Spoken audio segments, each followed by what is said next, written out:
Cover करनी है, लेकिन एक सवाल ये है कि जब आप सल्लल्लाहु अलैहि वसल्लम ने भी आमीन ज़ोर से पढ़ी और सहाबा ने भी सुनी, तो फिर पाकिस्तान में जो लोग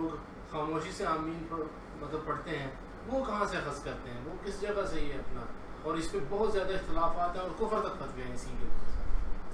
बात असल ये है कि रसूल अकरम सल्लल्लाहु अलैहि वसल्लम से जिस बात का ज़िक्र है कि फ़क़ूलू आमीन, एक रिवायत में कूलू आमीन, एक रिवायत में कि जब नबी पाक सल्लल्लाहु अलैहि वसल्लम ने आमीन कही मद्दा बिहा सौता हो, तो कहते हैं कि कूलू का माना जो है ना, ये आहिस्ता भी कह लिया जाए तो इससे मसला हल हो जाता है।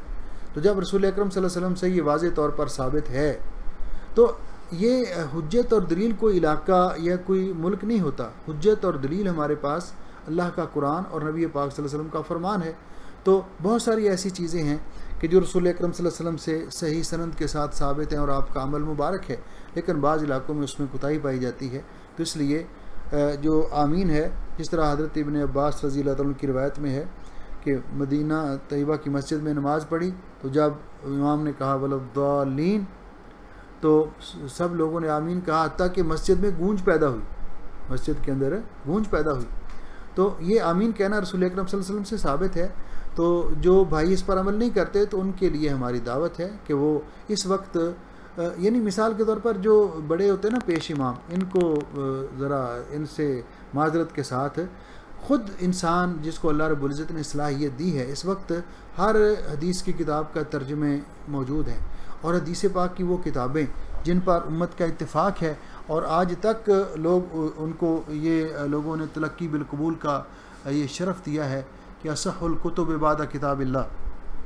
अल्लाह की किताब के बाद अहादीस पाक का सही तरीन मजमुआ इमाम बुखारी रहमतुल्लाह अलैह की बुखारी शरीफ है, इमाम मुस्लिम रहमतुल्लाह अलैह की मुस्लिम शरीफ है। तो कम अज़ कम ये दो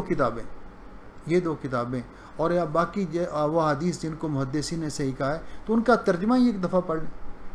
उनका एक तर्जुमा ख़ुद अपनी आँखों से देख लें, तो इंशाअल्लाह ये मसला हल हो जाएगा। मगर ना जहाँ कोई लगा हुआ है, मिसाल के तौर पर मेरा एक अगर नुक्ता नज़र है, तो आप चंद लोग अगर मेरे गिरद जमा हैं, तो मैं ये नहीं चाहूँगा कि, लेकिन मेरा वैसे ये नज़रिया है नहीं, जो बात सही होती है हम उसको मानते हैं अल्हम्दुलिल्लाह जो भी, लेकिन आम तौर पर ये है कि अगर मान लिया जाए कि ये मैं अब तक जो कहा है मेरा अमल था, वो मुझे पता नहीं था, अब मुझे मसले का पता चल गया तो मैं मान लूँ, यही एक अक्लमंद आदमी और दाना आदमी की ये खूबी होती है। लेकिन अपनी बात पे डट जाना कि अब तक तो मैं ऐसे करता रहा हूँ और आज मैंने ऐसे कह दिया तो ये लोग मेरे ख़िलाफ़ हो जाएंगे, तो ये बात दुरुस्त नहीं है, ये बात दुरुस्त नहीं। और ये बहुत बड़ा मसला बना हुआ है कि सुनी सुनाई पे, जिस तरह के पहले भी था कि हमारे आबा अजदाद ऐसे करते हैं तो हम भी करते चले आ रहे, ये नहीं। आबा अजदाद से अगर कोई गलती हुई तो अल्लाह ताला उनको माफ़ करेगा, उनको जितने दीन का इल्म था उन्होंने उस पर अमल किया, लेकिन अगर हमें सही बात का पता चल गया तो हमें उसको फॉलो करना चाहिए। हमारे पास फिर कोई उज़र नहीं होगा कि सही बात का पता चलने के बाद भी हम उसको ना मानें।